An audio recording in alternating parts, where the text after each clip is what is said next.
Hey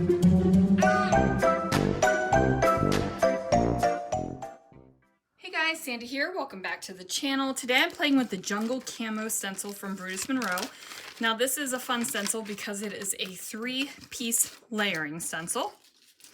I'm going to be making a card with it, and I'm playing with a couple different greens of Chroma Mist. I might bring in a little bit of yellow too. Not entirely sure yet. So let's see what I can do. Alright guys, so I am actually really excited with how this turned out. I had a blast doing it. So I'm just using a box, and we recently moved and we still have a little bit of boxes. This I kind of screwed up. I was trying to pick it up and I splattered that stuff all over the place and spilled it. It was a little bit of a situation. So as you can see, I did a little pen line over there on my white cardstock so that I could get the stencil in the same place. And now I'm spraying a little bit farther away so my spray isn't as thick. So then I go ahead and I do that, and now, you know, I learned my lesson. I blot it and then I pick it up. So now I have that going on. I'm going to go ahead and pull in the second stencil. I'm still going to line it up using that pen mark that I have in that upper left hand corner. Now I will tell you guys, I lost the order of the stencils so that they matched up, and the top left was the top left on every stencil. So I did have to figure that out, and I think that's what I'm doing right now.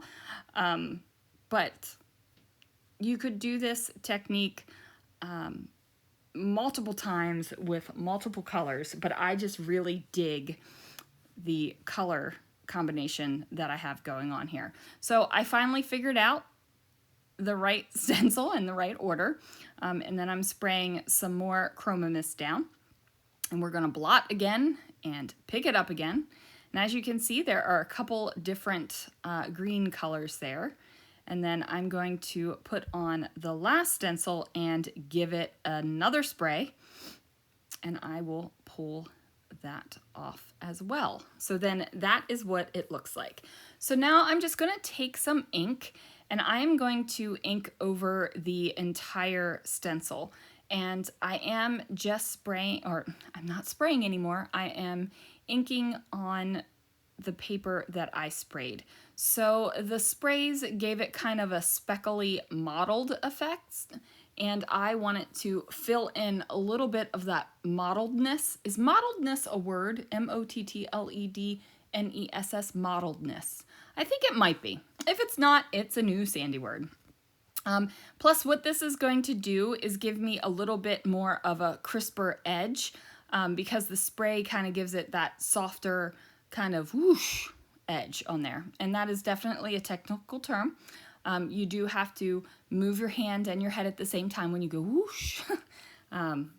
So sad you guys can't see what that looks like right now. And now I'm pulling out the Safari stamp set, and I really love this tree. So I've got the tree and the sentiment that says, "I'm wild about you." And I'm going to grab some white cardstock, throw it into my stamp positioner tool, and use my Brutus Monroe Raven detail ink, which is my absolutely favorite black ink ever. You can use it for anything and everything.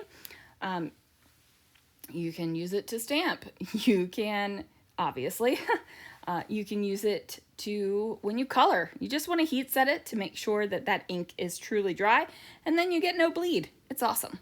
So I am going to pull this guy out, and then I'm going to color in the tree. Now this tree just looks like a fun time to me, right? Like, I feel like this tree doesn't have to be a safari tree. This could be a backyard tree or a front yard tree. Like, wouldn't it be super cute to dangle a little tire swing from that thing? Like, I just think that that would be super cute.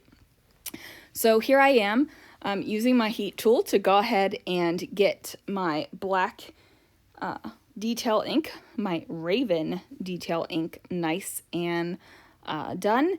And now I am going to use my Chroma Mists to paint in the tree. Now I am dipping my brush directly into the Chroma Mist bottle. If that is stressing you out, you can just dump a little bit out onto a palette or an acrylic block. I love using an acrylic block as a palette. So, like I said, if me dipping into the bottle is stressing you out, so sorry guys, so sorry. I'm not cross-contaminating anything because I'm not using another color at the same time. So if I was trying to mix these colors, like mix two different kinds of green at the same time, let's be real, I might just dip my brush into the color anyway, because that's the kind of paper crafter I am. Little bit messy paper crafter. But anyway, so yeah, we're going to get this nice and colored in. So the more coats and the more liquid that you apply of the Chroma Mists, the darker it will get. So if you did just a light little coat over it, you could have really pastel soft leaves. If you're doing a little bit more like I'm doing here, you can have darker leaves. So as you can see, I am making sure that I am coloring it in quite well. Now, I will say most of the time when I paint with Chroma Mists, I end up saturating the paper so that when you flip it over, it looks almost the same on the back side of the paper as it does on the front side. Just because I like a nice, deep, rich watercolor look going on there. I don't want that soft pastel thing most of the time, I would say. But you can go either way. It's just really your preference for how you like to do your coloring. And a lot of the things that we do are preference. I don't do a lot of shading and different coloring things on my colored images, and that's because I prefer it that way. So now I'm going to get my tree in place and figure out where I want that, and then also where I want the sentiment to go. So I'm using that Raven Detail ink right over top of the areas that I sprayed through the stencil. I'm going to use some of these Easy Tab pop foams on top of the tree, so you can see like the color kind of peeking through on the tree there. And now I'm going to get those tabs off and put that tree down. Now I'm thinking that this feels unfinished. I do love a border around a scrapbook layout, and that transfers over to my cards. I do love a border around a card. So again, I choose a black border. I am a fan of a black border on a card, you guys. Like that's just my go-to base for my card. And then that is going to do it for this layout, you guys. Thank you so much for watching. Thanks for watching me get super messy with all of the awesome green Chroma Mists. And I will see you guys again real soon for another video.